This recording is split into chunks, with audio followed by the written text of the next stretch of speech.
Осы күндері Женевада Біріккен ұлттар ұйымының азаптауға қарсы комитетінің 76-шы сессиясы басталды. Ол 12 мамырға дейін жалғасады. Осы кезеңде Қазақстан, Бразилия, Колумбия, Люксембург, Словакия және Эфиопия өз елдеріндегі адам құқығы сақталуы бойынша есеп беріп жатыр. Мамырдың 2-3 күндері Қазақстанның баяндамасы қаралды. Біріккен ұлттар ұйымы өкілдері елдегі азаптау, саяси қудалау мәселесі бойынша Қазақстан өкілдеріне нақты сауалдар қойды. Жанболат Мамайға қатысты Біріккен ұлттар ұйымының соңғы мәлімдемесі де айтылды. Біріккен ұлттар ұйымы есепшісі Путце ханым Қазақстан билігі Жанболат Мамайға қатысты мәлімдемені қалай қабылдады деген нақты сауал қойды. Жанболат Мамаева, это содержание группы.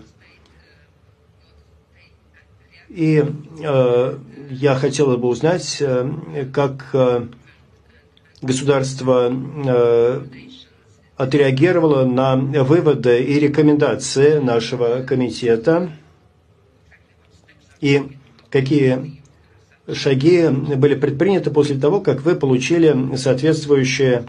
Қазақстан бас прокуратурасы өкілі Елдос Қилымжанов Жанболатқа қатысты сауалдарды 27 сәуір күні алғандарын, 6 айдың ішінде жасаған іс-шаралар бойынша Біріккен ұлттар ұйымына есеп беретіндерін айтты Женевада. Рекомендации рабочей группы по господину Жанболату Мамаю. Хочу сказать, что только 27 апреля получили эти рекомендации. Вот, согласно методам работы рабочей группы, нам предоставляется 6 месяцев.